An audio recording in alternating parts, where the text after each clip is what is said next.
BJP MP CM Ramesh పై తీవ్ర స్థాయిలో మండిపడ్డారు బీఆర్ఎస్ నేత గాదరి కిషోర్ కుమార్. తనపై అనుచిత వ్యాఖ్యలు చేశారంటూ కిషోర్ కుమార్ పై సీఎం రమేష్ కంప్లైంట్ ఇచ్చారు. దీనిపై సమాధానమిచ్చేందుకు జూబ్లీహిల్స్ పోలీస్ స్టేషన్ కు హాజరయ్యారు కిషోర్ కుమార్. ఈ సందర్భంగా కుట్రపూరితంగా తనపై కేసు పెట్టారని చెప్పారు. ఈ కేసుతో బీజేపీ కాంగ్రెస్ ఒక్కటే అనే విషయం తేటతెల్లమైందన్నారు.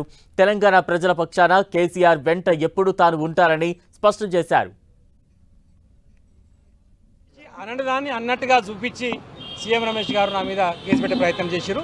దీని ద్వారా మళ్ళీ ఒకసారి తేటతెల్లమైంది ఏంటంటే బీజేపీ పార్టీ కాంగ్రెస్ పార్టీ ఒకటే. ఇక్కడ ప్రభుత్వంతో కలిసి బీజేపీ ఎంపీ ఆయన పొద్దుగా లేస్తే మళ్ళీ చంద్రబాబు నాయుడు ఆపిస్తుంటాడు. ఆయన బీజేపీ ఎంపీనో టీడీపీ ఎంపీనో అర్థం కావట్లేదని చెప్పేసి వాళ్ళ ఎంపీ అరవిందే చెప్తున్నాడు. నేను చెప్పట్లేను, వాడు గొట్టంగాడు, వాడు ఏ పార్టీ ఉన్నాడో మాకు తెలియదని చెప్పి ఆయన చేస్తున్నటువంటి కామెంట్.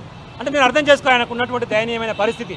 అట్లాంటి ఆయన మా మీద ఇష్టం వచ్చినట్టు మాట్లాడితే రెస్పాండ్ అయిన దాన్ని లేని దాన్ని కల్పించి చూపించి నేనేదో ఆయన హైదరాబాద్కు వస్తే ఆయన కొడతా అని చెప్పి ఆయన రానియనని చెప్పేసి నేను అన్నట్టు దాన్ని తీసుకొచ్చి కేసు పెట్టేసి మళ్ళా ప్రతిపక్షం ఏదైతే ప్రజల పక్షంగా కొట్లాడుతున్నారో కుట్రాపూరితంగా కేసులు పెట్టి భయభ్రాంతులకు గురి చేసే ప్రయత్నం చేస్తున్నారు. తాటా చప్పులకు ఎవరం భయపడే ప్రసక్తే లేదు. తెలంగాణ ఉద్యమకారులం, నికార్సైనటువంటి బిడ్డలం, కేసీఆర్ గారు అభిమానులం.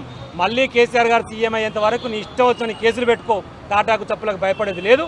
వారిని సీఎం కూర్చోబెట్టిన దాకా అవిశ్రాంతంగా కొట్లాడి మా పార్టీ కోసం, మా ప్రజల కోసం నిర్విరామంగా ముందుకు సాగుతామని చెప్పి కూడా హృదయపూర్వకంగా విజ్ఞప్తి చేస్తూ ఉన్నాం.